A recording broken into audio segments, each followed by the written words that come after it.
Enjoy your food, ma'am. Thank you. Wait. Excuse me? Ma'am. এগুলো কি? এইটা কি? Sorry, ma'am.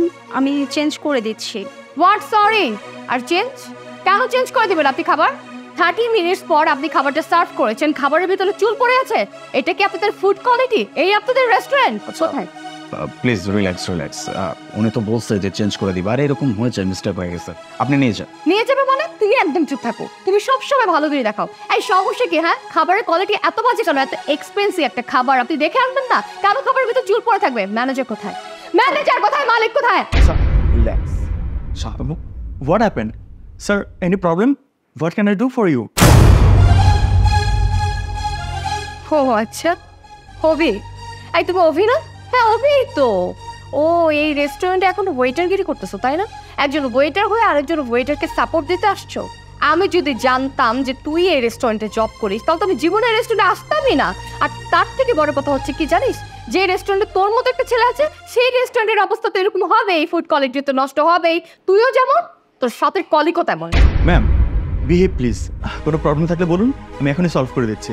আপনাদেরকে অলওয়েজ বলেছি না হাইজিন মেনটেন করবেন, চুল খোলা রেখে কাজ করছেন কেন? স্যার, কি প্রবলেম হচ্ছে বলুন। আমি বলছি আপনাদের খাবারের ভিতরে একটা চুল পাওয়া গেছে, এই জন্য ও একটু রিয়াক্ট করতেছে। আমি বলছি ইটস ওকে, মিস্টেক হয়ে যেতেই পারে, আপনারা প্লিজ এটা চেঞ্জ করে দেন। It's okay sir. স্যার আমি এক্ষুনি করে দিচ্ছি। স্যার আমাদের কিচেনটা কমপ্লিটলি হাইজিন মেনটেন করা হয়। উনি আসলে খোলা চুলে করছিলেন তো মেবি একটা খোলা চুল ওখানে উড়ে যেতে পারে। ইটস ওকে স্যার, আমি এক্ষুনি নিয়ে দিচ্ছি প্লিজ। সি, তুমি কিভাবে কথা বলছো আর তোমার সাথে কথা বলতেছে কিভাবে? হাইজিন মেইনটেইন না? তুই আমাকে হাইজিন মেইনটেইন শিখাবি? আমি এখানে খাবার অর্ডার দিছি, আমার খাবারটা ফ্রেশ কোয়ালিটি চেয়েছি, চুল পড়া খাবার আমি চাইনি। আর তোদের সাথে আমি এত কথা কেন বলতেছি? তোদের মালিক কোথায়? আমি তোদের মালিকের কাছে কমপ্লেন দিব যাতে তোদেরকে ঘাড় ধাক্কা দিয়ে এখান থেকে বের করে দেয়। Ma'am, give respect and take respect. আপনি এভাবে কথা বলতে পারেন না। একটা রেস্টুরেন্টে এসেছেন, একটা প্রবলেম হতেই পারে, তাই বলে আপনি এইভাবে শাউট করতে পারেন না। ম্যাম, অলরেডি এখানে আমাদের অনেক স্টাফ রয়েছেন, এত স্টাফের মধ্যে আপনি আমার সাথে এইভাবে বিহেভ করতে পারেন না প্লিজ একটু সর্ট আউট করে দেন সবকিছু। সর্ট আউট করবে মানে? কি সর্ট আউট করবে? তুমি জানো না ওকে? ও একটা ফালতু ছেলে, একটা রাস্তার ছেলে। ও আমার এক্স বয়ফ্রেন্ড ছিল। ও আমাকে একটা সময় বলছিল কি জানো, যে ও বলছিল ও অনেক কিছু করবে, আর আজকে ওর অবস্থা দেখো। আমি তোকে বলছিলাম না যে তুই লাইফে কিচ্ছু করতে পারবি না, তুই ছোট লোক, সারাজীবন ছোট লোকই থাকবি। তুই এখন কি হয়েছে? একটা রেস্টুরেন্টের ওয়েটার, এই তোর যোগ্যতা।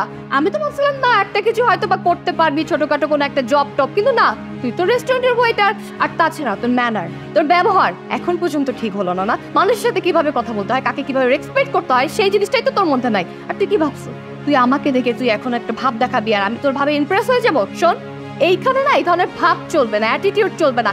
এখনই আমি তোর মালিকের কাছে কমপ্লেন করবো। Thank god. আমি আসলে বলতে চাচ্ছিলাম না যে একজন ভদ্রলোকের সাথে আপনি আছেন, বাট আমি না ভীষণ গ্রেটফুল আল্লাহ যে আমার লাইফ থেকে আপনাকে আউট করে দিয়েছে। এই জন্য বলবো যে আপনি যখন আমার সাথে রিক্সায় ঘুরতেন, ঝালমুড়ি খাইতেন, ফুচকা খাইতেন, তখন কোথায় ছিল আপনার এত হাইজিন মেনটেন? কোথায় ছিল? তখন তো খুব করে বলতেন, অভি এত স্মার্ট লাগছে তোমাকে, এত সুন্দর লাগছে তোমাকে, তুমি যা খাওয়া তাই অনেক মজার। 10 টাকার আইসক্রিম তখন আপনার কাছে অনেক অনেক ভালো লাগতো। এখন কি হয়েছে ম্যাম? কি প্রবলেমটা কোথায় বলুন তো? আমি ভীষণ গ্রেটফুল আল্লাহর কাছে যে আপনার মতো একটা বাজে মেয়ে আমার লাইফ থেকে আউট হয়ে গেছেন। আমি ভীষণ হ্যাপি। এবং আরেকটা কথা আপনাকে বলতে চাই যে আপনি যে বিহেভগুলো করলেন না এতগুলো মানুষের সামনে, আমি এক্স্যাক্টলি বলতে পারি আপনার আগের বিহেভিয়ার এখনকার বিহেভিয়ার একদম সেম। সো ম্যাম, আপনি যেমন চেঞ্জ হননি, বাট আমি কিন্তু চেঞ্জ হয়ে গেছি। আমি কতটা চেঞ্জ হয়েছি এবং আমার লাইফে কী কী চেঞ্জেস এসছে এগুলো যদি আপনি শোনেন, আপনি নিতে পারবেন তো? ম্যাম, আপনি বারবার অথরিটি করছিলেন না? হ্যাঁ, আই অ্যাম দ্য অথরিটি। কি বলার বলুন, আমি শুনছি। ওফ, তুই কি বললি?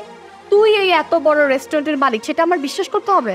ও মাই গড, যার পকেটে কিনা 2 টাকা নেই সে আমাকে আসছে বলতে সে রেস্টুরেন্টের মালিক, সেটা আবার আমি বিশ্বাস করব?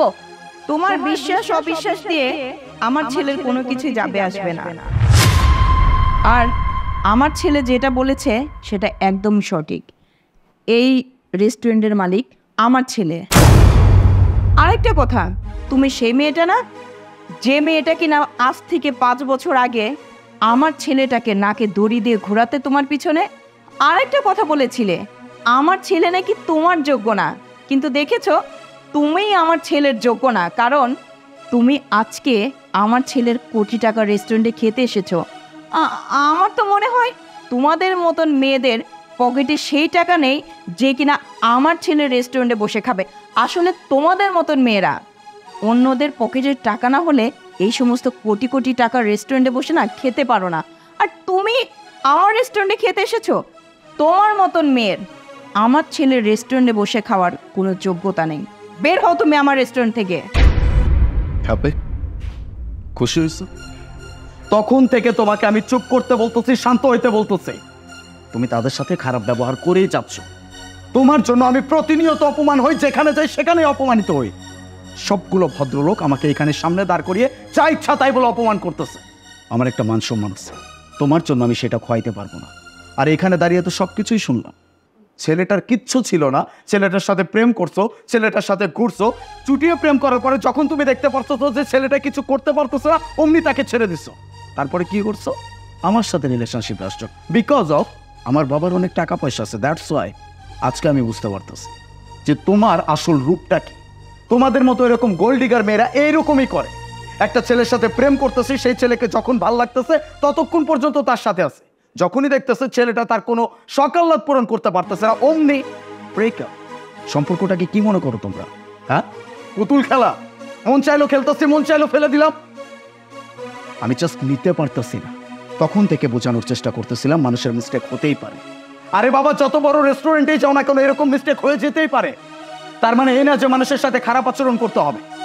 তার হয়তো একটা সময় কিছু ছিল না, আজকে দেখো কোন জায়গায় দাঁড়িয়ে আছে, তার পজিশনটা কি। আমি বলতে বাধ্য হচ্ছি তুমি সেই তখনও যা ছিলা এখনো তাই আছো, ঠিক একই কাজটাই করে যাচ্ছ।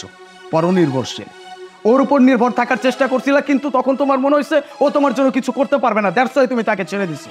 এখন আবার আমার উপর নির্ভরশীল, আজকে আমি তোমাকে ছেড়ে চলে যাব, তোমার তোমার কোনো সমস্যা হবে না। তুমি আবার কালকে অন্য একজনকে ধরে ফেলবে, এটা হচ্ছে তোমাদের ন্যাচার।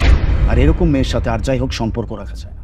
অনেক হয়েছে, তোমাকে যা বোঝার আমি বুঝে গেছি। তোমার মতো মেয়ের সাথে সম্পর্ক আমি আর কোনোদিনও রাখতে চাই না। তোমার এই চেহারাটাও যেন আমি আমার সামনে আর কোনোদিন না দেখি। আই এম রিয়েলি সরি, আপনাদের সাথে অনেক মিসবিহেভ হয়ে গেছে আর এখানে অনেক সিন ক্রিয়েট হয়ে গেছে, দ্যাটস ওয়াই। আলিফ, আলিফ শোনো, আলিফ। তুমি দাঁড়িয়ে আছো কেন? যাও। আন্টি, আন্টি আপনি আমাকে ভুল বুঝতেছেন আন্টি। আসলে অভির ভালোর জন্যই আমি এটা করেছি। আমি জানতাম অভির লাইফ নিয়ে একদমই সিরিয়াস না। আমি যদি ওর লাইফে থেকে ওকে বলতাম কিছু একটা করো, জীবনে কিছু করতে পারতো না আন্টি। আমি ওকে শিক্ষা দেওয়ার জন্যই আমি এই কাজটা করেছি। আর আমার অনেক বিশ্বাস ছিল অভি নিজের পায়ে দাঁড়াবে, ভালো একটা কিছু করবে, সেটেল হবে। আন্টি আপনি বিশ্বাস করেন আমার কথাটা? আমি অভিকে অনেক ভালোবাসি, অনেক ভালোবাসি। আমি এখন অভিকে বিয়ে করতে চাই আন্টি। আমি যদি অভিকে বিয়ে করি, আমি অভিকে ছাড়া কোথাও যাবো না। আমি সারা জীবন অভির পাশে থাকবো, বিশ্বাস করো অভি। Shut up! তুমি কি করে ভাবলে তোমার মতন একটা লোভী মেয়ে আমার ছেলের সাথে থাকবে সেটা আমি মেনে নিব আর আমার ছেলে মেনে নিবে? কখনোই না। তোমার মতন মেয়েকে তো জীবনেও না। প্রয়োজন হলে একটা গরিব ঘরের রিক্সা চালকের মেয়েকে নিয়ে এসে আমার ছেলের বউ বানাবো, তবু তোমার মতন লোভী মেয়ে না। যাও, বের হও, বের হও আমার রেস্টুরেন্ট থেকে। Get out.